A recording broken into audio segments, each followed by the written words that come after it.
Hi, recording. Eu escrevi pra você, mas é que eu tava na porta esperando há 3 minutos, daí eu escrevi, tô aqui. Nossa, Ju, agora que eu tô vendo, era alguma coisa importante? Não, é só porque eu já tava lá e não abria, mas tranquilo. Ju, tirei os óculos, tô de lente de contato. Não sei, a luz do computador faz um reflexo, fica feio. Então tô de lente. Eu não vou conseguir comer de nervoso. Tem reflexo da lâmpada na estante. Essas minhas homeopatias, meus calmantes. Gente, eu nunca vi tanta homeopatia quanto na casa da Gláia. Sabe a Gláia da Paideia? Tradutora? Não, atriz, fundadora da Paideia. Gente, a casa dela, quando eu fui no banheiro, tinha uma estante assim, Veleda. Eu acho que tinha tudo da Veleda lá, eu nunca tinha visto. Meu sonho. Não, eu tô tomando natrium muriático, que é meu remédio de base. A minha homeopata falou que se eu quisesse eu podia tomar mais que uma vez por dia. Então eu já tomei a primeira dose de manhã e depois já tomei a segunda pra garantir. Ó, a Carmen. Eu admiti ela, será que eu fiz certo? Ei, Boa noite, tudo bom? Tudo ótimo. O som tá bom? Tá ótimo, som, imagem, tudo ótimo.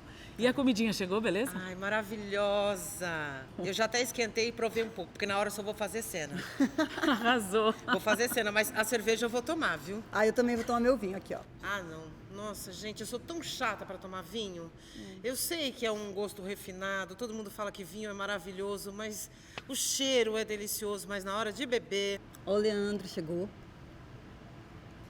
Gente, eu tô morta de curiosidade pra abrir esse envelope, viu? Vai sair uma cobra, hein? Ai, que venha!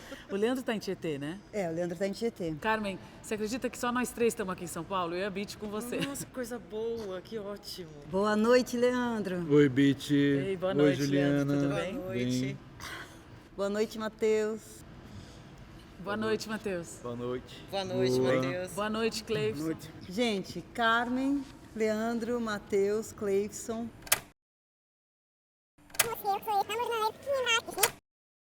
Quais que eram as expectativas que você tinha para o jantar antes dele acontecer? Ah, normal. Eu sabia que ia ter convidados, né? Que tinham outros convidados. Então, eu fiquei com aquela expectativa de saber quem era, né? Como é que ia ser, quem eram essas pessoas. É normal, né? Eu achei que fosse uma conversa difícil. Eu achei que seria uma conversa com nível de animosidade bem maior. Eu sempre estou acostumada com esse choque, né? E estar em negociação, de frente com o governo. Mas eu sabia que ia ter outras pessoas. Então, a curiosidade era saber quem eram essas pessoas. Qual que foi a sua primeira impressão quando você chegou? Eu achei que, quando eu vi assim, esse negócio aqui vai dar confusão. Na hora que eu cheguei, encontrei 2 homens brancos. Um deles com uma postura claramente militarizada. O Leandro eu já conheço. O Leandro, a gente trabalhou juntos num projeto no Rio de Janeiro. Eu sabia que ia ser o Matheus, vocês tinham me dito. Eu achei que era possível que houvesse um clichê, né? Uma postura de consequências agressivas do ponto de vista do discurso durante o processo. Mas eu não conheci os outros 2 participantes. Aliás, eu gostei muito de ambos. Eu achei um grupo muito interessante, achei muito heterogêneo. Gente, Carmen, Leandro, Matheus, Cleison. Bom, gente, agora que estamos nós 6 já aqui na tela, eu queria pedir para vocês começarem abrindo o documento que está no envelope número 1. A gente vai ler, né? Vocês vão ler. E esse é aquele momento que vocês podem decidir se vocês querem manter o anonimato, se vocês querem que os atores, quando forem fazer os papéis de vocês, mantenham os nomes de vocês. E agora seria então a hora de ler e assinar a participação. Depois vocês tiram uma foto e, enfim, mandam pra gente. A gente dá um jeito de fazer isso chegar, né, Ju? Beleza. O espaço para o nome e para o RG é muito pequenininho. Ah, desculpa, Leandro. Não, o meu ficou meio bagunçado. Sabe quando o RG vai subindo assim? Aquele caso de aluno que não sabe escrever na linha. Vamos tentar melhorar da próxima vez. Ou então fala, olha, escreve com letra pequena. Cleison tá assinando? Ou não? Eu decidi assinar. Posto isso, a gente propõe um brinde. Tchim. Saúde, eu assino. Salve, saúde. Que bom.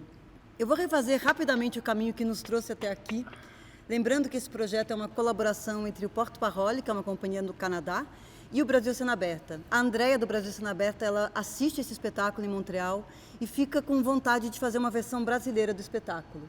A ideia original era trazer os canadenses para cá, então nesse momento nós estaríamos todos reunidos em volta de uma mesa jantando. Mas aí chegou a pandemia e eles conversaram e acharam que esse era um projeto possível no mundo virtual. É por isso que a gente está aqui agora no Zoom, né? Bom, a gente quer manter todos os microfones abertos o tempo inteiro, tá? Tá, se os meus cachorros começarem a latir aqui, eu fecho o microfone. A minha geladeira também está latindo aqui, mas eu vou deixar. Bom, vamos lá. Agradecemos a participação de todos e todas vocês para a criação de um novo episódio dessa série de peças que já aconteceu em vários lugares do mundo, chamada A Assembleia. A gente queria começar pedindo para cada um de vocês se apresentar brevemente e falar qual que é a posição política de vocês. Bom, eu acho que eu posso começar. Eu sou Cleifson Dias, sou daqui de Salvador, da Bahia. Sou filho de uma mulher incrível, Dona Célia, e de um homem que, diante de todos os conflitos típicos da sociedade que a gente vive, fez de tudo para ser um bom pai. E para mim ele é o bom pai, seu Edivaldo. Eu entrei na universidade absolutamente por acaso, porque eu estava na dúvida entre dar aula de capoeira na Europa ou fazer o curso de Direito. Eu lembro até hoje o dia que a vizinha saiu gritando logo de manhã com o meu nome quando saiu no jornal que eu tinha sido aprovado. Eu acho que eu fui o primeiro estudante de Direito daquela localidade que eu morava. Quando entrei na faculdade em 99, eram 2 turmas, 120 alunos e só 4 negros. Eu, Claudinei, Cláudia e Jailson. Sou amigo deles até hoje. Aí eu me deparo com esse assunto que a partir daí vai fazer parte da minha vida. Só que agora de maneira acadêmica. Então eu sigo levando o trabalho tanto no movimento social quanto na institucionalidade, prestando serviço para o governo do estado, prestando consultoria e advogando. Meu posicionamento político eu descobri quando eu li um livro chamado Jacobinos Negros, de um autor caribenho, Silar James. Ele conta a história de Toussaint Louverture, que vai fazer a Revolução do Haiti. Aí eu descobri que se existe uma esquerda, eu sou além da esquerda. Eu não sou de esquerda, eu sou para lá da esquerda. Eu acho que essa foi a melhor apresentação que eu fiz de mim mesmo até hoje. Obrigada, Cleifson. Sou eu? Ladies first. Eu não entendi, gente. Sou eu agora? Pode ser, querida, pode ser. Ah, tá. Vamos primeiro. Ai, gente. Eu sou sua conterrânea, viu, Cleifson? Eu sou uma retirante baiana. Eu vim para São Paulo há 30 anos.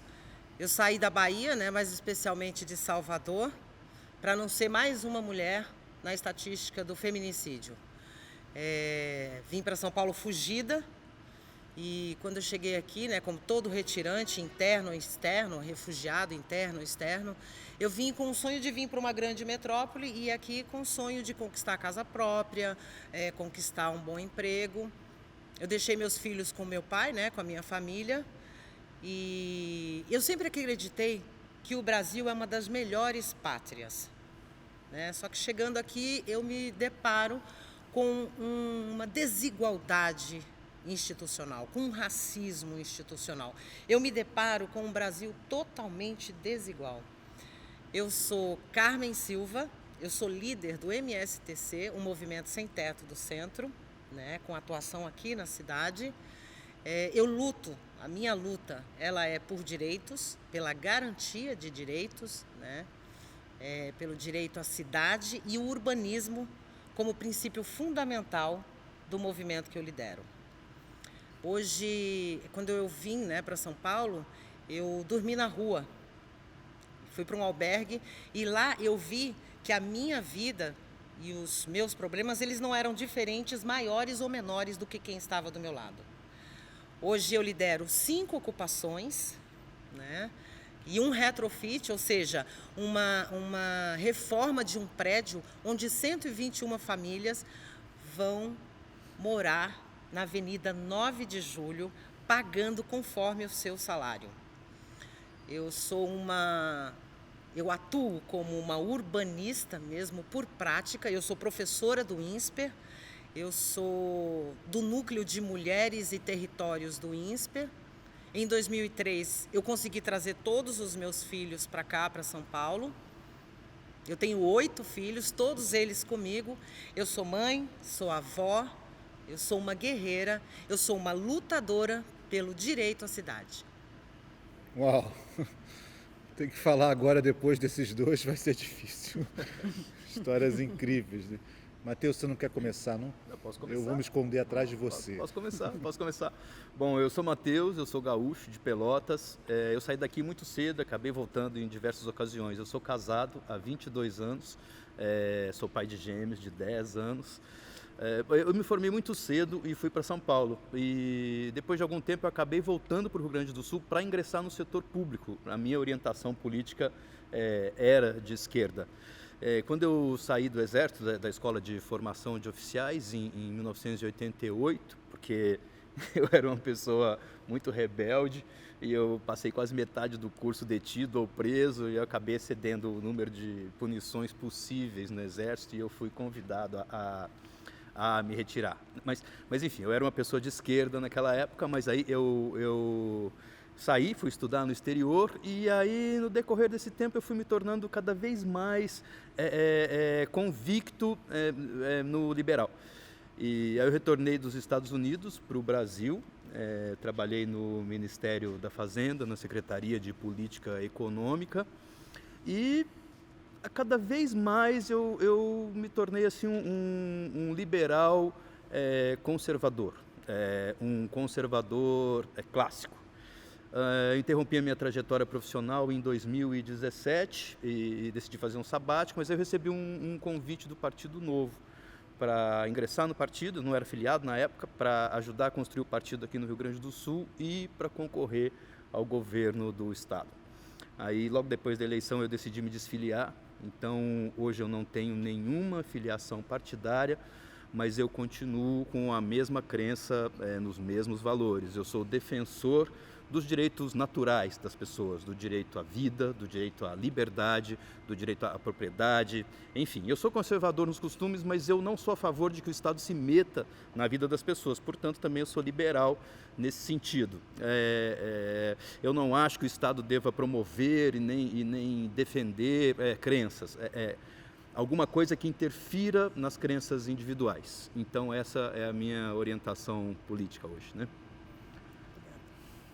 Bom, chegou minha vez. Eu tenho uma história muito simples, uma história típica do meio que nasci. Eu nasci no Rio de Janeiro, de uma família de muito tempo do Rio de Janeiro, são 4 gerações de pessoas com curso superior. Eu diria uma família típica de classe média, ou talvez um perfil um pouco mais de elite, com cargos no governo, cargos em universidades, pesquisadores, professores, engenheiros, empresários. Eu tive sempre uma vida muito confortável, assim, com boas escolas, boas oportunidades, tudo que esses privilégios garantem. Na universidade eu estudei economia e já no ensino médio eu me envolvi com grupos bastante radicais naquela altura, que lutavam pela democracia. Eu militei numa organização trotskista durante muitos anos, fiz diversos atos de sabotagem, manifestação, ataques a forças policiais, fui preso uma dezena de vezes durante esse período e o Brasil vivia naquele momento da transição pela democracia, né? Então tudo parecia que ia mudar rápido e muito forte. No movimento universitário eu participei do diretório do Centro dos Estudantes, e essas experiências, quer dizer, nessas experiências eu sofri uma grande transformação. Então eu passei de economia para ciência política e aí comecei a estudar, fui fazer mestrado, doutorado, fui para o exterior e isso me abriu um diálogo com teorias políticas, teorias econômicas que eu não tinha tido familiaridade na minha formação na UFRJ. E isso também foi me levando para uma posição cada vez mais centrista, cada vez mais liberal. Além da minha vida profissional, quer dizer, eu sou professor da Universidade de São Paulo, professor do Instituto de Relações Internacionais, que é o que me ocupa. Eu não tenho nenhuma questão, assim, nenhum problema com uma agenda de costumes mais liberal, mais... como é que eu posso dizer? o estado fora da casa, fora do quarto, fora da sua cabeça, isso para mim é muito importante. O estado e tudo, assim, ninguém tem direito de interferir naquilo que você é, como você se vê, sua identidade, né? Sua forma de ser no mundo, né?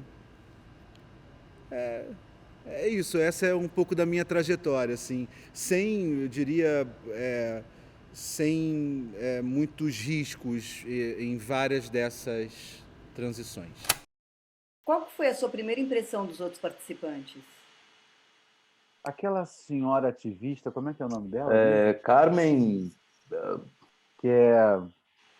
Não, assim, ela tem uma força natural vibrante, né?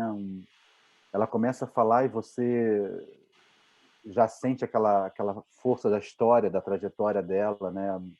É muito convincente. ela é líder do movimento do Sem Teto, né? Então achei assim um perfil super ultra radical, muito querida, mas eu achei assim que eu nunca ia sentar para trocar uma ideia, então achei ótimo. Eu esqueci o nome do rapaz da Bahia, como é que é o nome dele? Cleifson. Aquele jovem de Salvador, como ele é inteligente, né? Cleifson. O Cleifson parece meu típico aluno de graduação em termos de cabeça, assim, né? Aquela coisa mais radical, né? Eu achei ele um pouco mais radical no tema, né? No tema de trabalho dele, de pesquisa de trabalho, né? Que é o tema do racismo. Mas, assim, eu conheço muitas pessoas com a mesma origem dele que pensam muito parecido comigo. Você vê como na Bahia as pessoas elas vão vivendo uma sistematização da violência, né? Que eles vivem, da violência, do preconceito. Ele é mais apegado nas ideias dele, né? Na tentativa de convencer o outro, é o que me pareceu, assim.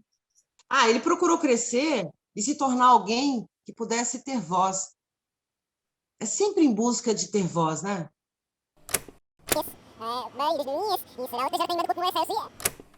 É isso, essa é um pouco da minha trajetória, assim, sem, eu diria, sem muitos riscos em várias dessas transições. Bom, gente, um ator ou uma atriz vai fazer vocês em cena, né? A pergunta é, o que esse ator ou essa atriz tem que saber perfeitamente, absolutamente sobre você para te representar bem? Ou seja, o que não pode faltar? E junto com isso, quem você acha que pode te fazer? E vale tudo, pode ser do Brasil, pode ser do exterior, tanto faz. Bem, eu não tenho dúvida, eu adoraria que fosse a Bit. Não, porque essa capacidade que a Bit tem de... Isso eu queria, uma coisa que a pessoa tinha que saber, era isso, o bom humor e essa capacidade que a Bit tem de chegar no lugar e transformar qualquer situação. A partir dessa capacidade que ela tem de ouvir, de prestar atenção nas pessoas. Mas, Leandro, você não pode assim fazer uma proposta um pouco mais realista? É um espetáculo documental, realista. Mas eu posso ser uma mulher no palco, não posso? Não tem problema nenhum. Pode, mas assim, eu te convido a, assim, escuta os outros, toma seu tempo e pensa alguém um pouco mais... No problem. No problem. Bom, para mim tem que ter a transparência, o arrojamento. Não podemos ser covardes, né? E eu posso dizer várias. No teatro, por exemplo, tem a Neide Nel, tem uma própria Cafira Zoé, tem uma Fernanda Montenegro. Olha a pretensão. Manda ver na pretensão. A pretensão. Mariana Lima. Mas tem uma menina que ela tem uma sensibilidade no olhar, que é a Maria Casadeval. E, assim como homens também, né? Homens também podem fazer Carmen Silva. Pela profundeza, pela causa. Né? Porque quando eu me vi despojada, né, da minha origem, da minha casa, na rua de São Paulo, eu não poderia sair derrotada. Então eu tenho um orgulho, né, um orgulho de vencer, mas é um orgulho de vencer pela legalidade, pelo pertencimento, pelo conhecimento. Para mim é isso. Próximo, estão pensando? Eu estou pensando. Bom, eu não faço a menor ideia, porque eu na verdade, eu conheço muito poucos atores de teatro, assim. Eu sou muito mais ligado em cinema, filmes, assim, né? O Clint Eastwood, o Robert De Niro, o Al Pacino. Eu sou fãzaço, eu já vi todos os filmes deles. Mas eu nem conheço os atores de teatro, assim, para ser sincero. Tem uns que eu conheço, assim, que eu gosto, mas que eu já vi de algum filme que também são atores de teatro, né? Que é o Selton Mello, o meu xará, o Matheus Nastergaile, né? Mas eu não saberia dizer, assim. O que eu acho importante o cara saber é que eu sempre fui muito brigão, direto, transparente, intempestivo.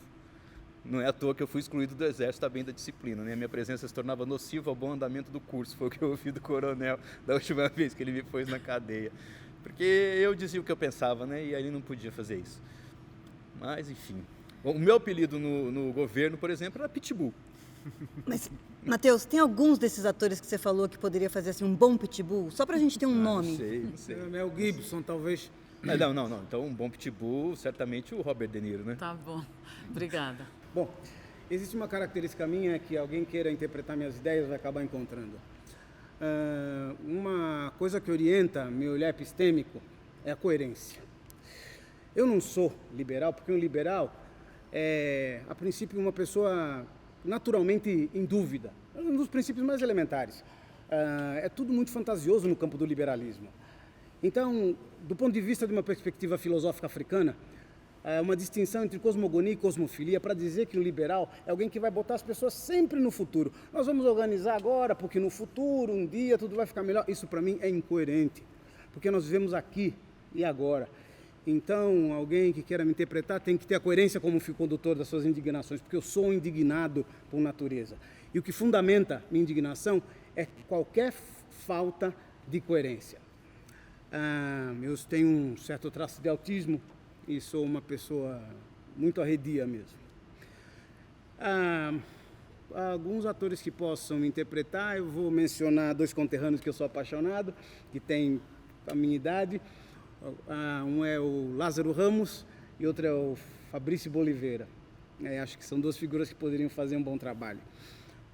Fora do Brasil eu penso alto, né? Vou falar lá no Denzel Washington e no Will Smith, mas com uma certa predileção pelo Denzel Washington. Gosto muito do Denzel. Olha, eu adoro o Zé Carlos Machado, mas eu acho que tem que ter um diretor que controle os excessos, porque senão, se deixar aquilo solto, ele sai dos trilhos rapidamente. Né? Tá, mas então vamos ver. O Zé Carlos, o que ele precisa saber perfeitamente sobre ti para fazer? O que o Cleison falou está ótimo, quer dizer, uma hesitação gentil, né? O que o incomoda, na verdade, é o que me define. Eu sou uma pessoa que hesita e sou gentil, sempre fui. Tacava pedra de forma gentil, tentava colocar fogo nas coisas de forma gentil. Eu tenho uma mentalidade burguesa profunda, entranhada, uma educação burguesa profunda. E o que define o burguês? É a gentileza, é a suavidade, a hesitação. O que define um liberal é a dúvida, né? Um pouco como esse momento, esse drama do momento agora em que o Brasil se divide, se prepara para uma guerra. Pessoas como eu, que tenham esse modo de ver, de viver a política, elas ficam no meio do caminho tentando trazer um pouco de moderação, né? Então, o tom de voz tem que ser baixo, a ênfase tem que ser sutil, senão não adianta, se você fala alto você divide. E as pessoas estão... Eu acho que tem muita gente feliz dividindo, mas eu estou também num outro momento da minha vida já há muitos anos, então, bem, eu diria isso. Se eu tivesse que falar alguma coisa, seria uma hesitação gentil. Eu posso discordar, não? Claro. Não, porque eu não concordo com essa história de hesitação. Sabe, assim, a gentileza, até pensando assim, o Milton Friedman era gentil, o Mises era gentil, mas não havia hesitação.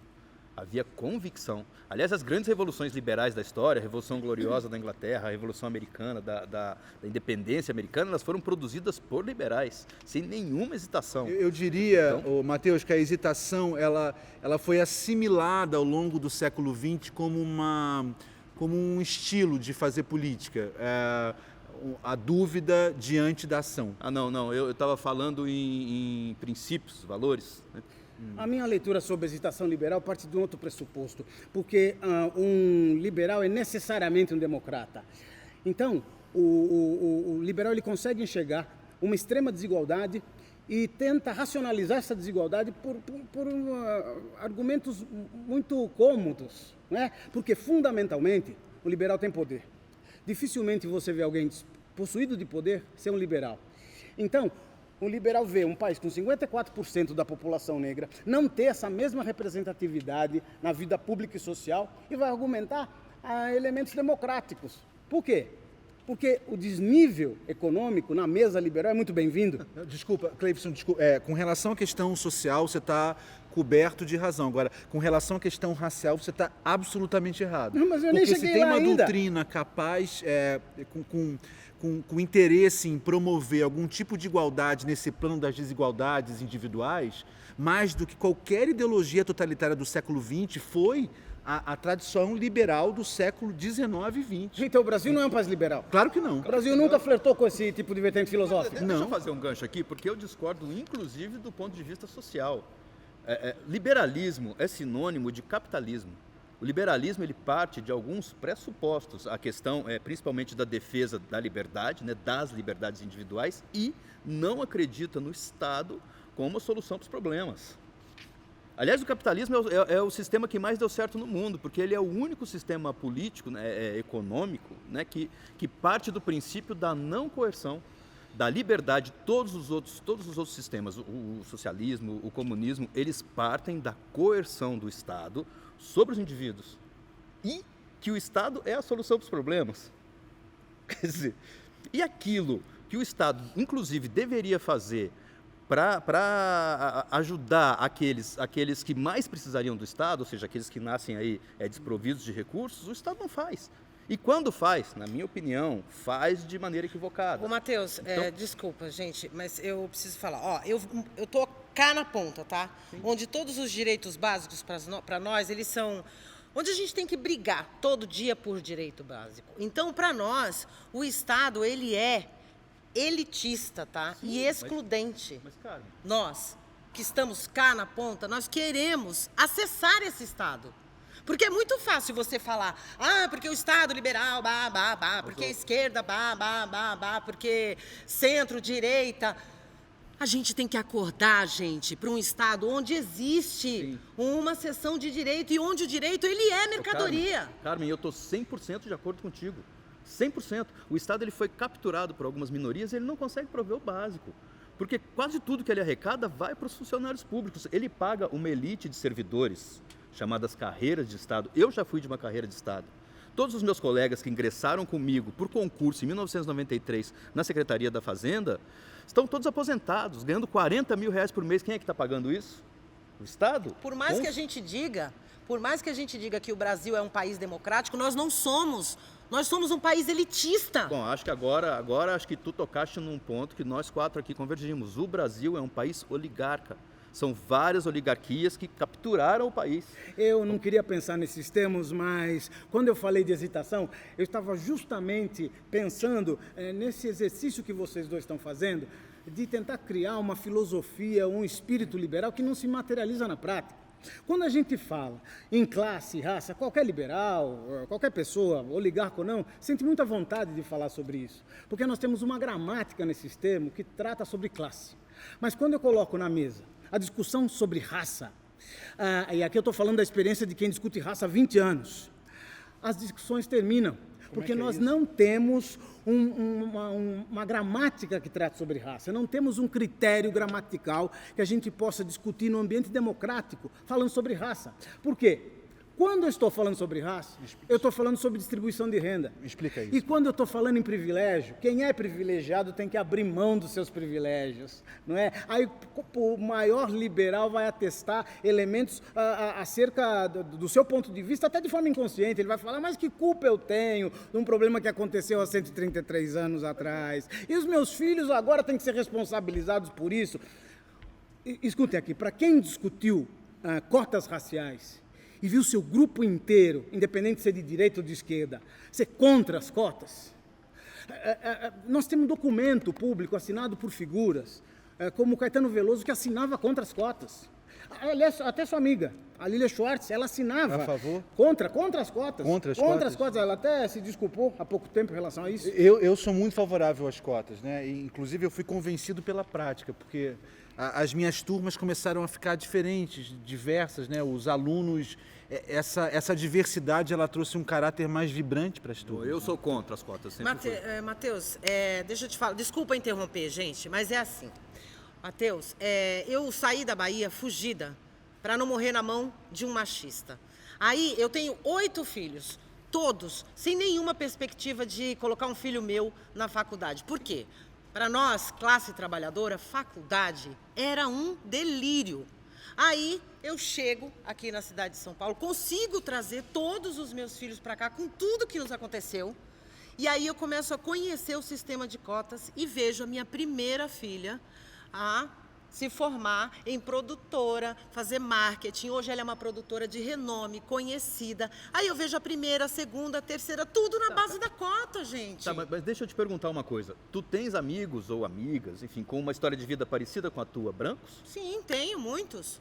Pois é, o meu pai foi pedreiro, foi cobrador de ônibus, foi motorista de ônibus, ele ajudou na construção da Cosipa em São Paulo como operário. A família do meu pai e da minha mãe são famílias muito pobres. Eu seria contra as cotas se não houvesse racismo no Brasil. Tá, mas há racismo no Brasil. Qual foi o país primeiro em políticas afirmativas de cota em maior Os escala? Estados Unidos, claro. Resolveu a questão do racismo? Mateus. Eu morei na Filadélfia, uma cidade extremamente racista. Eu não achei que o debate fosse fundamentalmente racial, mas eu concordo que geralmente nos locais onde eu me encontro isso acaba acontecendo. Mateus, racismo é um fenômeno histórico. E como um dado da história, só a história pode acabar com ele. Isso. Então a política pública é um instrumento que vai ajudar no conformar da história a tentar mudar alguma coisa. Mas é um grão de areia, entende? Mas eu discordo que a questão das cotas é uma solução para isso. Uma solução, Mateus. A questão das cotas é uma possibilidade de tentar mudar um quadro conhecido. Seguinte, eu morei nos Estados Unidos um tempo e tinha uma coisa que eu achava bizarra. Se o negro é rico, ele não pode morar no apartamento ao lado do seu, ele tem que morar na beirada do bairro negro. Agora, aqui no Brasil, a gente tem pelo menos a vantagem de que ninguém vai deixar de alugar um apartamento para o negro, porque se ele é rico e pode pagar, ele vai pagar. Não, deixa assim, viu, Leandro? Deixa. Deixa. Deixa de alugar. Deixa. Vira proprietário, começa a oprimir e começa a usar a mesma tática do opressor. Mas aí é o social, Carmen. Aí eu já não tenho tanta segurança de como a gente pode resolver isso. Olha, eu morei na Filadélfia. Aliás, quando eu era jovem eu também treinei capoeira, viu, Cleison?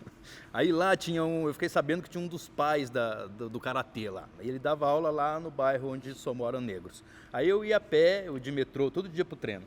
Aí um dia eu estava muito cansado, eu dormi no metrô. Quando eu acordei, eu já estava na última estação, lá na 66, já no final, no limite de West Philly, já indo para um subúrbio. Aí eu desci e fui correndo para a academia, que era mais para 45, que era umas 20 quadras. Aí eu estava ali correndo, atrasado, né, e 4 caras gigantes me pararam, todos eles negros. What are you doing here? You are in the wrong neighborhood. Take it easy, guys. Aí o cara já foi pegando a minha mochila e eu take it easy, I'm Brazilian. Aí ele, ok. Where are you going? I'm going to practice my karate, tal. Aí ele deixou eu ir. Aí quando eu cheguei na academia, a maioria dos caras que treinavam comigo também eram pretos. Aí eu contei pra eles, vamos lá falar com eles. Eu falei, não, pelo amor de Deus, fica tranquilo. Lá, os negros são mais racistas que os brancos. Eu só escapei porque eu disse sou brasileiro. Mateus, racismo é um sistema de poder. Ele acumula poder para alguns grupos. A melhor equação que pode traduzir esse conceito de uma maneira muito interessante é a seguinte: discriminação mais poder igual racismo. Se essa discriminação não se ofere poder, não é racismo. Então, pessoas negras não podem ser racistas porque elas não oferem poder, entendeu? Algumas pessoas brancas no grupo discordavam das tuas opiniões sobre raça no Brasil. Como é que você se sentiu com isso?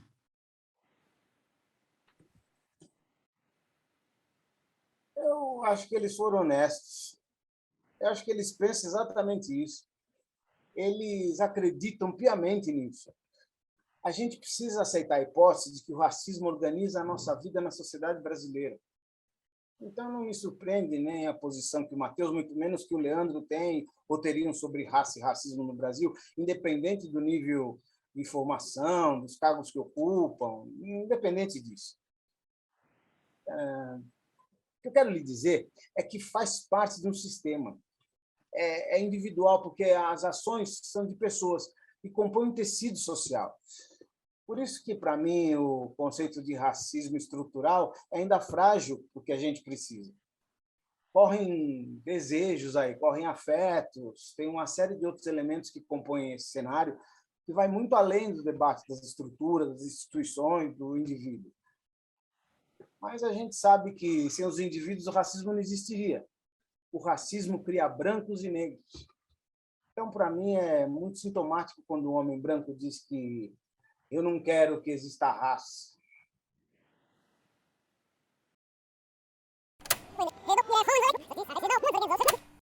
Então, pessoas negras não podem ser racistas porque elas não oferem poder, entendeu? Gente, na verdade eu esqueci de fazer uma pergunta, mas na verdade vocês já estão respondendo isso, mas eu vou fazer mesmo assim. Se vocês se sentem mal compreendidos na posição de vocês e por quê? Não, é que na verdade ainda dá tempo, se alguém quiser falar sim, não. Eu só posso me culpar se eu não for compreendido, né? Quer dizer, se as pessoas não me entendem, a culpa é minha, né? Eu também. Infelizmente. Leandro, a gente vive um contexto hoje que é o racismo institucional, a cor. Eu estou vivendo um problema seríssimo aqui em São Paulo, no Brasil, né? Que é um problema que a gente está passando recorrente dos refugiados. Porque na década de 60, 70 e 80, éramos nós, os nordestinos, e agora são os refugiados. E para nós, do movimento, ele acopla tudo isso. Porque para nós não interessa raça, cor, nacionalidade, religião. O que interessa é o direito igual para todos. Então é por isso que eu não estou entendendo esse seu liberal. Eu não estou entendendo esse discurso, gente, liberal, esse discurso todo que vocês estão falando de liberal, eu não entendo isso. Porque, na verdade, era isso que eu queria viver. Eu que não entendo, porque todos aqueles que militam em causas sociais, eles são politicamente ligados a ideologias de esquerda, a partidos de esquerda que invariavelmente defendem esse modelo de Estado que está aí. É esse modelo de Estado que perpetua a desigualdade. Você acredita mesmo que os partidos de esquerda defendem esse modelo de Estado que nós temos aí hoje? Sim. Total. Então os partidos de esquerda são oligarcas? Não, Cleifson, tem esse fenômeno que a gente está discutindo agora, que são os partidos de esquerda como a gente conhece hoje. Os partidos de esquerda são partidos de funcionários públicos. Eles não são partidos de pobre, Cleifson. Eles não são partidos... eles são partidos de base, eles não são partidos da classe média. Mas nunca existiu partido de pobre. Não, mas o meu clube de liberais, ele quer ser um clube liberal de pobre. A gente quer ser um clube liberal de pobre, entendeu? Mas a esquerda nunca conseguiu sequer defender um modelo político. Não existe modelo político de esquerda. Não 16 anos de governo federal. 16 anos de governo federal, tentando reverter o quê? 533 anos? 16 anos de governo federal rezando as mesmas cartilhas? Que os bancos nunca lucraram tanto? Que a educação sempre continua nas mãos dos mesmos grupos? Cleifson, mais um pouquinho tu vai te tornar um liberal. Não, Matheus, não, Theo. Mais um pouquinho eu vou continuar apontando para a direita. E mais um pouquinho eu estou acabando achando que se a gente estivesse próximos, você com um abraço meu ia acabar abraçando as cotas raciais. Porque eu acho que você seria capaz de pensar nesses termos. Gente, eu queria fazer uma pergunta para o Matheus. Matheus, você branco para você é raça? Você se vê como raça? Não, gente. Olha, eu não nego que haja racismo no Brasil, eu não nego, mas não me vejo. Eu não estou falando você é racista. Eu estou querendo saber, para você, raça, branco é raça? Ou raça para você é negro, é índio só? Não, gente, eu não vejo. Para mim, raça é raça humana. Vocês podem achar que eu sou ingênuo, mas para mim raça é raça humana. Nós somos iguais, nós somos indivíduos. Nós somos os primeiros a falar isso, hein? Quero deixar bem claro. A gente estava levando porrada e a gente falou, nós somos humanos também, hein? Então, nós também, pô. Então, Matheus, me fala uma coisa. No restaurante que você frequenta, um restaurante que você está acostumado aí, todas as pessoas que estão à sua volta são iguais a você? Todas elas são iguais a você? Eu vou te responder antes de você responder. Porque aqui na Bahia, que tem 85% da população negra, tem restaurantes que são frequentados exclusivamente por pessoas brancas. E não tem na porta uma placa dizendo assim, aqui negro não entra. Não tem. Eu não nego o racismo, não nego. Sim, eu sei, Matheus, você já falou isso, mas já que você não nega o racismo, me explica por que aí em Brasília, ou no seu estado de origem, todas as pessoas que estão à sua volta são brancas? Todas são brancas. Por quê? Bom, o que eu estou tentando dizer é o seguinte, eu acho que qualquer tipo de preconceito tem que ser criminalizado, qualquer tipo de raça, de orientação sexual, mas eu não acho que na questão das cotas isso é a solução. Por quê? Porque tem um monte de gente aí que é branca, pobre, que nasceu na favela, tem as mesmas dificuldades. Mateus, não é isso. Mateus, não é isso. Não é. O branco pobre e o negro pobre fica um passo atrás, porque ele é preto, porque ele é negro, porque a cor dele é diferente do branco. Esse é o problema. Não é uma questão, não é uma questão uma questão de... Não, mas eu não estou negando isso, eu não estou negando isso, desculpa, não estou negando. Matheus, é assim, ó, infelizmente, nós que somos considerados minoria e somos minorizados, nós já vivemos essa evidência. Por mais que tenham sido criados partidos de esquerda com essa percepção, né, com esse paradigma de quebrar a desigualdade. Tá, eu posso perguntar uma coisa? A minha bisavó, ela era negra. Vocês acham que eu tenho algum direito, ou que eu teria algum direito às cotas quando eu era criança? Porque a minha bisavó ela era negra. Não. Tá aí o meu pai, que era neto. Não sei, não conheço teu pai. Sim, mas meu pai era neto de uma negra. Ele tem direito A questão não é genética, a questão é fenotípica. É como você se registrou. Senão a gente vai ter que fazer um DNA, vai fazer a vida inteira. Tá, mas quando é que você deixa de ser negro? Quando? É na segunda geração? É na terceira geração? Quando é que você deixa de ser negro o suficiente para fazer jus ao sistema das cotas? Mateus, é o teste do Cleifson, quando você entra no restaurante e ninguém olha para você. Mateus, eu tenho um país com 54% da população negra. 12% só saem da universidade. Faz o quê? Bom, se você pensar numa solução com o sistema de cotas, você vai atender uma minoria. Qual minoria? Gente, vamos parar porque ainda vai ter uma segunda parte, tá bom? Vamos fazer uma pausa. A gente, são 9h15, 9h20 a gente volta e daí vai para a próxima parte, tá? Tá ótimo. Tá combinado. ótimo. Beleza? Bom, a gente fica conectado aqui, né? Até já, Falou, gente. falou. Até já. Ainda que... Durante o jantar, você sentiu uma conexão maior com alguns participantes? Eu acho que mais conectado nas ideias, assim, mais conectado com o Leandro, né? Eu não sei se é porque a gente tem assim, uma origem parecida, porque ambos, quando jovens, militaram na esquerda, né, de alguma forma, e depois, com os fatos, foram mudando o posicionamento, né, tornando mais racionais. Foi um equilíbrio, né? Eu me posicionei sempre... Os dois tinham um conflito e eu estava sempre mediando. Para você, qual foi o momento mais problemático, de mais choque, assim, durante a noite? Eu sempre fico chocado um pouco com a dificuldade de alguns colegas, amigos, pessoas de classe média, as pessoas que estão mais próximas de mim de um ponto de vista político, como essas pessoas têm dificuldade de incorporar a questão do racismo no Brasil. Tá? E isso sempre me surpreende. Então, quando um companheiro, assim, parceiro como o Mateus, não consegue conjugar, entender esse problema, a sua forma, a sua manifestação, assim, o efeito que isso tem na vida das pessoas, bom, é isso. Olha, me dói o ouvido quando eu escuto assim, se você é branco, de olhos azuis, heterossexual, você é um sujeito privilegiado, fascista, está devendo. Houve racismo, houve, lá atrás, é claro que houve, mas dizer que a gente agora aqui, que a gente é culpado, sabe, pelo que aconteceu, não dá, nem meu avô estava nessa, né? Então eu acho assim um pouco chocante o argumento dele, mas acho que a gente levou mais assim para o lado do humor, talvez.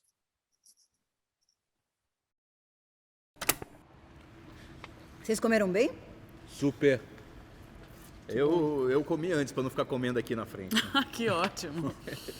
Nossa, tão diferente, né? Se a gente estivesse junto, nossa, no mesmo lugar. Presencial é diferente, né? Nossa, muito. Eu fico pensando que uma coisa que desaparece aqui é a atmosfera, né? A gente fica vivendo um monte de atmosfera solitária com essa sensação de coletivo, acho. Eu acho que a ficção reifica o virtual. Nós somos seres gregários, né? Nós só existimos porque nós precisamos conviver uns com os outros, umas com as outras. É uma necessidade biológica de se ver, de se encontrar.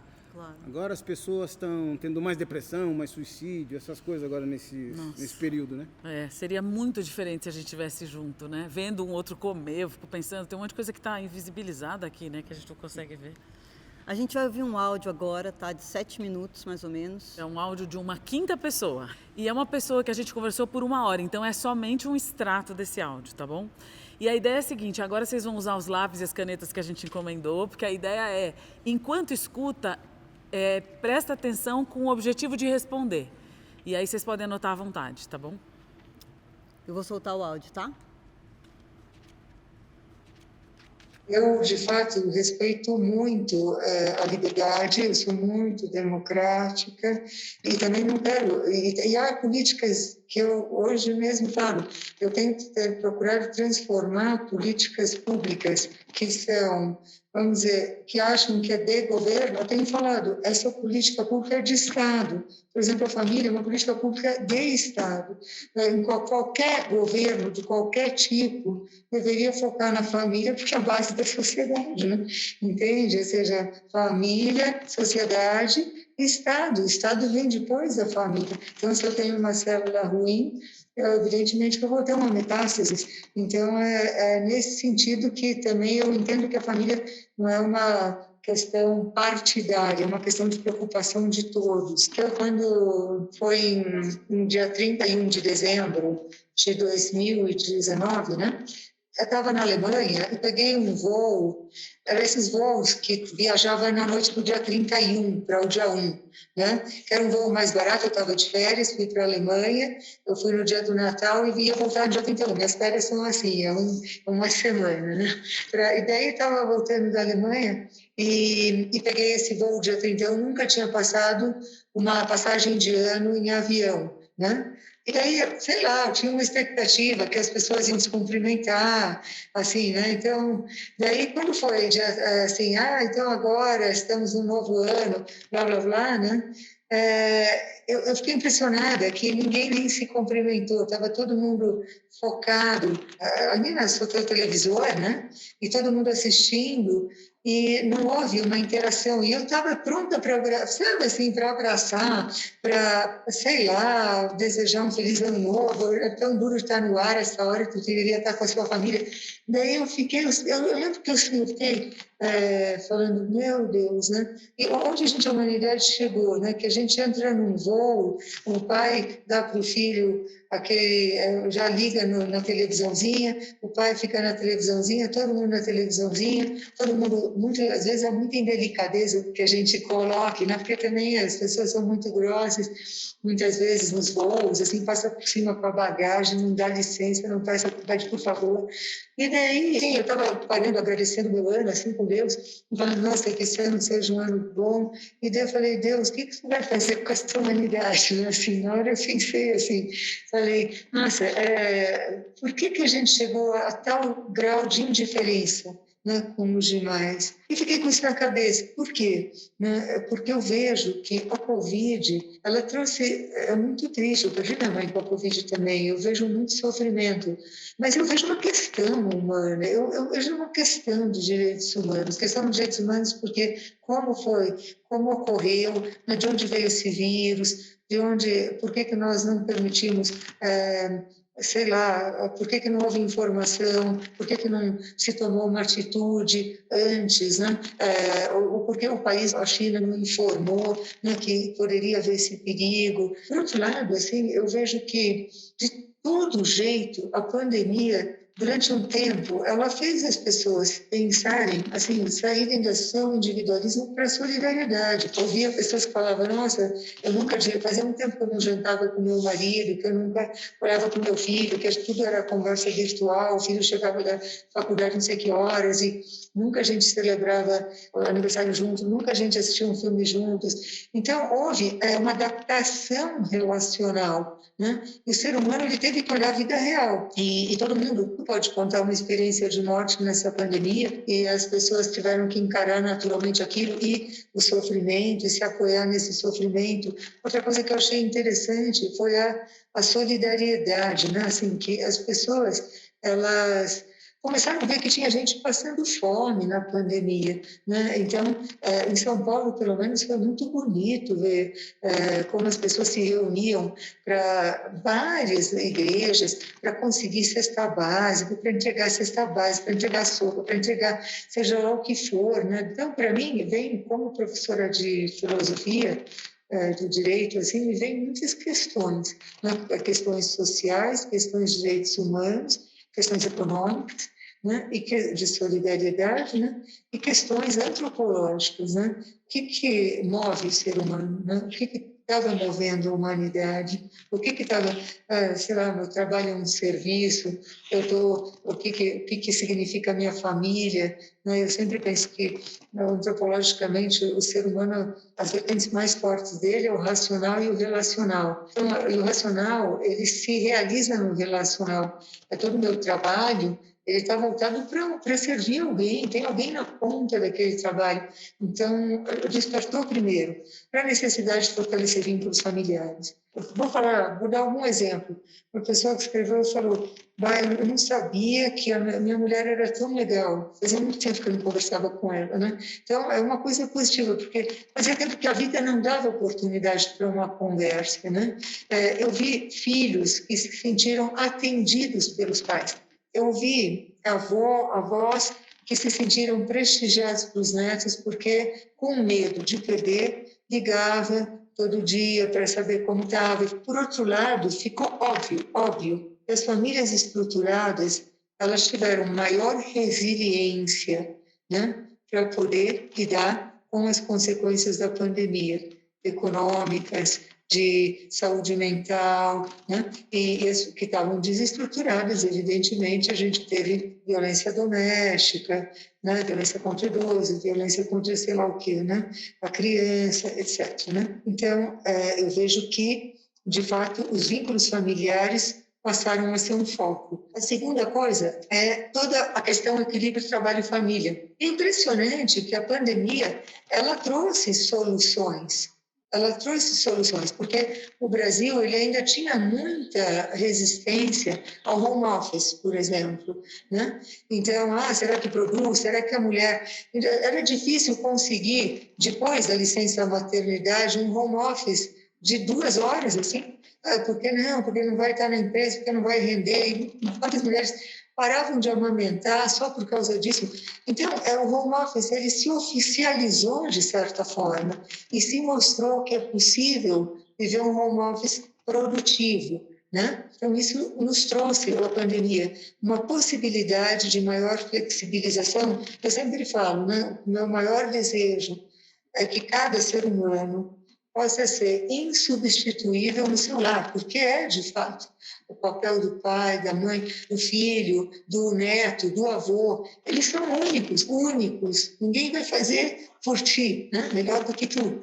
Mas nós temos que dar condição para que os seres humanos possam viver esse papel insubstituível e, ao mesmo tempo, a condição para que possam dar toda a contribuição que possam na sociedade. Bom, antes da gente dar prosseguimento, eu queria, e vocês vão ter o tempo para anotar também, eu queria lembrar que essa pessoa pediu para se manter anônima, tá? Então, se por uma eventualidade ela for prima de alguém que está aqui, vamos segurar, não vamos contar o nome dela e tal, porque ela pediu anonimato, tá bom? A gente vai pedir para vocês abrirem o envelope de número 2. A ideia é que vocês escrevam uma carta para essa pessoa a partir desse modelo, mas não são 4 cartas, tá? É uma carta só, faz parte do jogo. E se vocês quiserem mudar alguma coisa nesse modelo que vocês vão receber, também pode. Acho que a gente podia ler uma vez, assim, o começo, pelo menos, porque aí depois dá para gesticular na escrita. O que vocês acham? Tem várias opções. Alguém pode ser o redator, mas o importante é que seja só uma carta no final. Depois a gente vai mandar para ela. Não sei se alguém quiser começar lendo. Eu posso dar uma sugestão, não? Sim. Eu até me voluntario a começar a ler, mas eu sugiro que um dos demais aí seja o redator. Quer dizer, eu me proponho a começar a ler, mas eu sugiro que alguém mais flexível tenta ler e conciliar as respostas, né? Pode ser? Pode ser. Eu não costumo deixar os ovos nas mãos da raposa. Mas eu só gostaria de fazer um comentário. É muito interessante que eu poderia chegar no mesmo lugar do Matheus, só que por um caminho diametralmente oposto. Então, que eu fico pensando se aqui o que a gente quer é o resultado, ou se o que a gente quer é o caminho. Mas tudo bem. Quer ler, Matheus? Não, eu só me candidatei porque, como eu queria sugerir que um de vocês fosse o redator, eu Matheus, você se candidatou, agora vai. Pelotas, São Paulo, Salvador, Tietê, 11 de junho de 2021. Prezada senhora, Essa noite escutamos o áudio de um trecho de uma entrevista que a senhora concedeu a Beatriz e Juliano no dia 31 de maio de 2021 pelo Zoom. Somos 4 brasileiros de diferentes cidades, com diferentes perfis culturais, profissionais e políticos. Depois de ter escutado um trecho de sua entrevista, identificamos coletivamente que a sua preocupação mais urgente é como a família está enfrentando a pandemia. Eu coloquei aqui, reafirmar a necessidade de um controle institucional dos diversos grupos populacionais através de uma política estatal com incidência sobre a família. Pera, pode falar mais uma vez? Isso para você é a maior preocupação dela? Dela. Reafirmar a necessidade de um controle institucional dos diversos grupos populacionais através de uma política estatal com incidência sobre a família. Eu acho que ela tangenciou isso inicialmente, mas a essência do que ela falou depois não era sobre isso. Não, mas ela falou nitidamente, a família é uma política de Estado. Está aqui, eu coloquei entre aspas. Depois ela vem elencar vários comportamentos que ela identifica na sociedade que supostamente seriam fundados na solidariedade. Bom, eu não vejo como é que o Estado pode contribuir com isso, porque o Estado ele não pode obrigar a solidariedade, isso não existe. Agora não é o que você vê, vamos tentar falar do que ela disse na carta, tá? Dela. Então, eu acho que o que ela, enfim, a preocupação dela, talvez ela tenha expressado isso no início, mas eu acho que a principal preocupação dela é com isso, é com a solidariedade, que ela acha que a pandemia fez as pessoas enxergarem melhor isso, ficaram mais solidárias, mais preocupadas com a família. Mas, Matheus, a falta de solidariedade é o elemento deficitário da família, ela fala isso em vários momentos, ela fala do avô, fala do pai, fala da mãe, fala do filho, ela fala da... Eu acho que ela falou disso inicialmente, mas depois ela vai falar do que realmente preocupa ela. Ela ali enxerga que nós somos seres individualistas, sozinhos.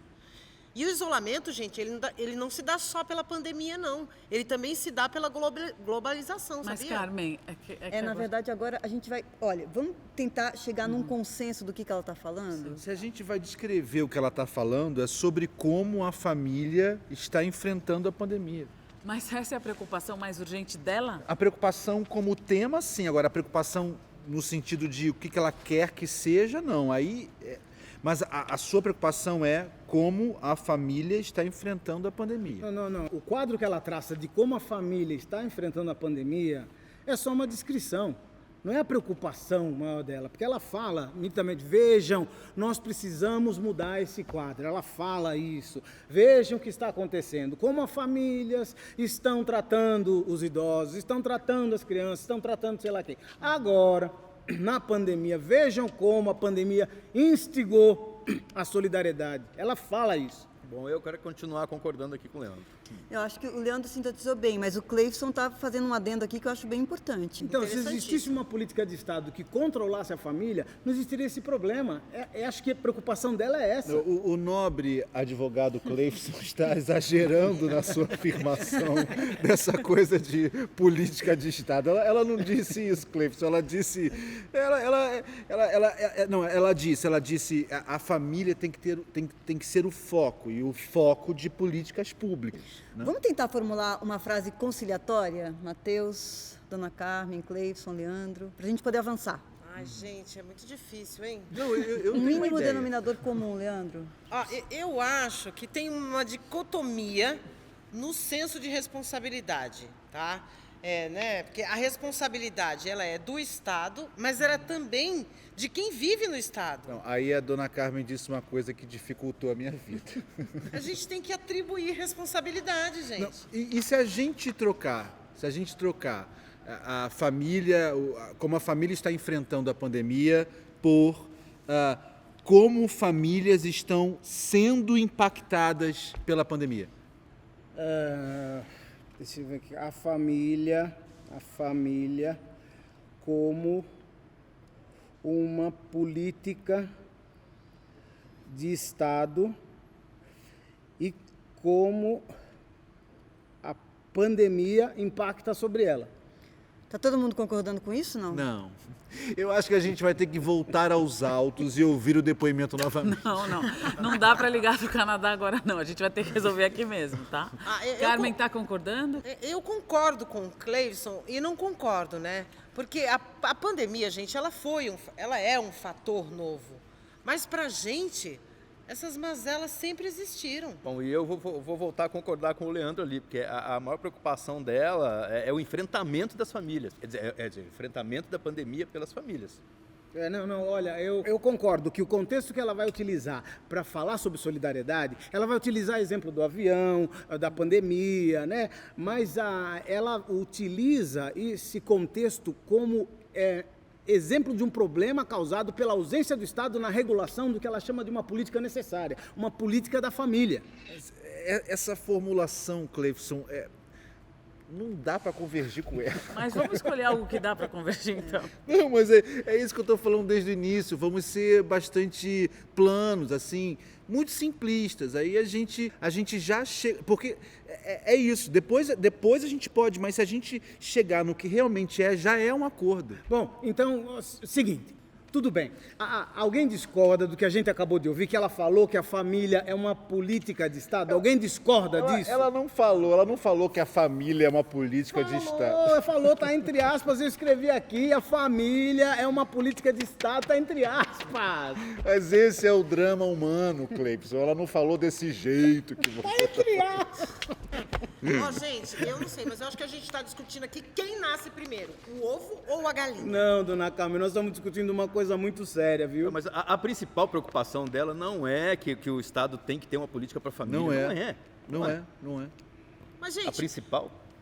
Mas o Estado, ele não é constituído de família?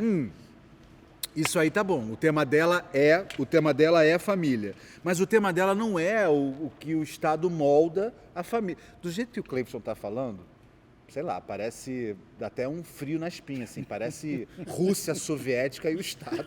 Não, eu estava pensando no Terceiro Reich mesmo, que o Hitler, ele criminalizou o sexo entre arianos e não arianos, né? Exatamente isso. Então, é disso que eu tô falando, Sim. Aí agora volta tudo em sexo, sexualidade. Gente, vamos para... Ainda tem mais 3, já são 10h25. Gente, vamos tentar, assim, chegar num consenso, não sei, família, qualquer coisa. Identificamos coletivamente que a sua preocupação mais urgente é a relação entre Estado, família e solidariedade. Eu acho bom. Gente, o Matheus não está concordando. E aí, Matheus?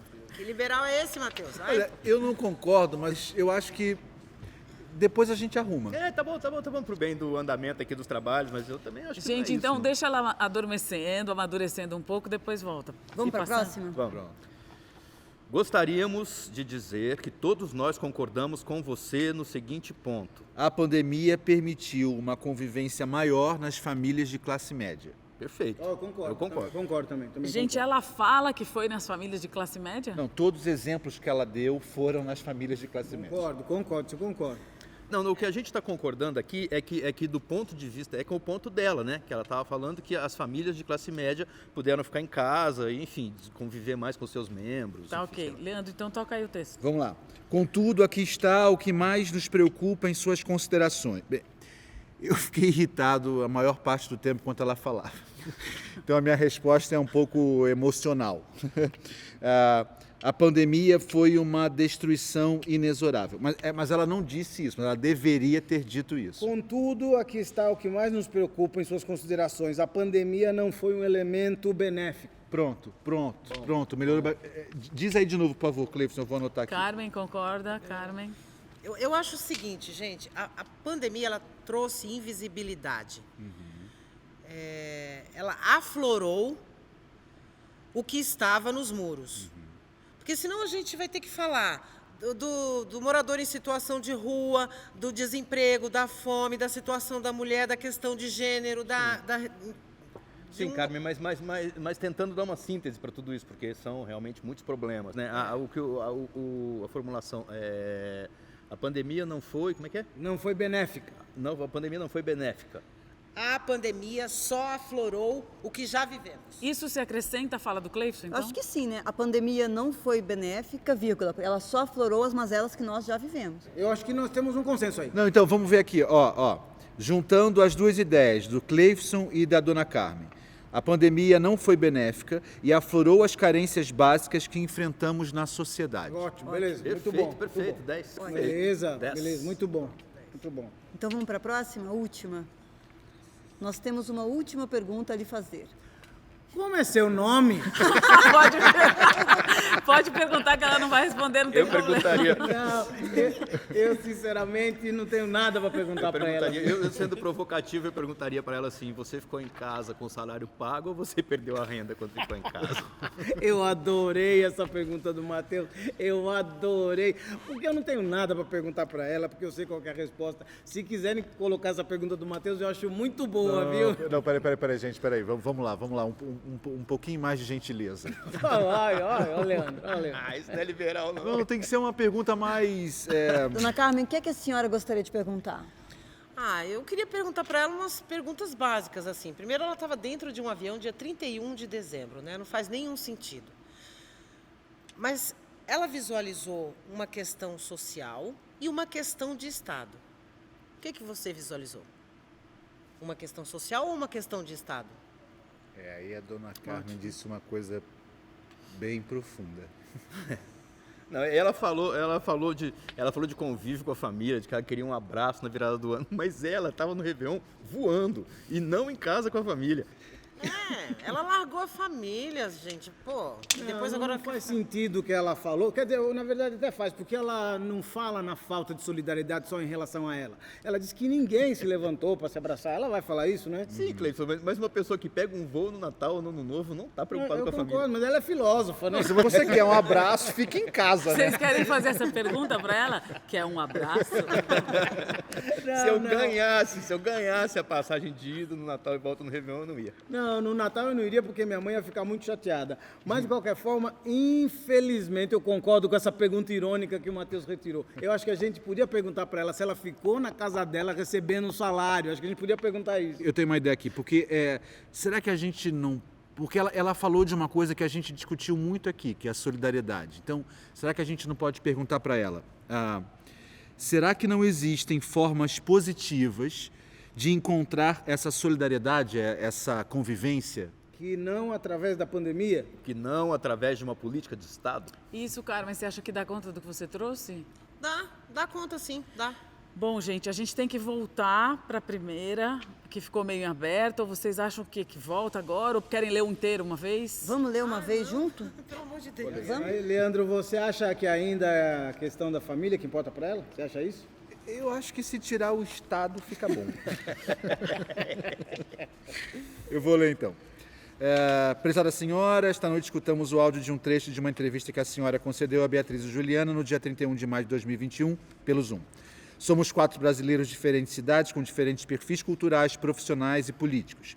Depois de ter escutado um trecho da sua entrevista, identificamos coletivamente que sua preocupação mais urgente é como a pandemia impactou a solidariedade nas famílias. Gostaríamos de dizer que todos nós concordamos com você no seguinte ponto: a pandemia permitiu uma convivência maior nas famílias de classe média. Contudo, aqui está o que nos preocupa em suas considerações. A pandemia não foi benéfica e aflorou as carências básicas que enfrentamos na sociedade. Nós temos uma última pergunta para lhe fazer. Será que não existem outras formas de viver a solidariedade na família que não sejam produzidas por uma crise tão destrutiva? Bem, demos voz a todas as diferenças aqui da nossa bancada. Bom, eu sou um democrata e, como democrata, por vezes tem que acompanhar a maioria. Se o texto contempla os interesses das 3 pessoas que me acompanham nesse diálogo, mais as mediadoras, mas se redigido por mim, ele seria um pouco diferente. Como democrata, a gente tem que escutar todos, né? O que você sugere?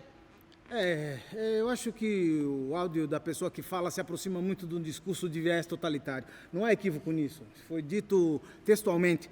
Isso me preocupa muito. Acho que não devia ficar de fora. Esse é um elemento muito importante na fala dela. Nossa, você tem toda a razão. Vamos voltar para o quadro dela. Nós temos que contemplar os dois lados. De que forma? Sugestionando que uma coisa contempla a outra. Então, Carmen, democracia é o regime das maiorias. Não, é o coletivo. Não é o consenso. Não, é do coletivo. Não, é das maiorias. Democracia é o regime das maiorias. Tá bom, é das Eu maiorias. discordo disso, depois eu discordo. Gente, democracia é o regime, não tem como discordar. A gente elege um presidente, a gente elege um governador, é a maioria que elege. Minha água até acabou, viu? A minha tá para acabar. Então, vamos lá. Qual é a formulação alternativa aqui que a gente está contemplando? Aonde há convergência? Há convergência? Não tem. Não tem, mas tá na minha anotação, essa é a preocupação. A preocupação mais urgente é como a pandemia impactou a solidariedade nas famílias. Então, qual é a formulação que vocês gostariam de acrescentar aqui a essa? Eu tô confortável com essa. Dona Carmen, Cleifson? Não, eu não vou acrescentar nada porque minha proposta não cabe nesse espaço. Me parece que a palavra família fica desprovida de uma certa complexidade para o Cleifson, não é? E o Cleifson já deu linha, hein? Ele vai concordar. Não há acréscimo e não há decréscimo. Apesar de nós todos sabermos que há muito acréscimo. Eu adorei isso. É um Guimarães Rosa, né? Eu concordo, mas por dentro eu sei que não está certo. Então pronto, gente, é isso? Cleifson, dou-lhe uma. Não é isso, Bit. Olha, eu vou fazer uma crítica ao procedimento. Eu não acho que a gente devia ouvir o áudio uma vez só. Eu acho que a gente devia ouvir o áudio, comentar e ouvir o áudio de novo. Mas então eu vou fazer uma defesa, não uma defesa, eu vou fazer uma constatação. Isso aqui é um jogo, e como jogo, às vezes a gente não concorda com a regra do jogo, ela parece injusta, mas tem que aceitar. Pois é, Bit, mas você traz um cara como eu para uma discussão como essa, pode simplesmente não haver consenso. Eu não vejo problema nenhum em não haver consenso. Também pode ser a regra do jogo, né? Há consenso e ressalvas. Então, o dissenso, ele está dado nessa fala. O dissenso, ele faz parte da história, ele está gravado, é a tua posição, não está eliminado, entendeu? Está registrado. Talvez eu tenha que melhorar o conceito, assim, a ideia não é chegar, assim, à unanimidade. A ideia é que você possa escrever uma carta, ou escrever essa carta, concordando e assinando por ela, mesmo que todos os dissensos tenham ficado fora da carta, mas não da discussão. Bom, eu só sei que eu queria ver ela lendo essa carta. É isso que eu queria ver. Aliás, eu ia amar ver essa mulher lendo essa carta. Não. Eu ia gostar mais ainda de ver ela lendo a carta com uma taça de vinho do lado e o Leandro do outro lado comigo. E eu no meio de vocês dois, hein? No meio. Bom, minha gente, assim termina esse encontro. Olha, eu queria pessoalmente agradecer muito.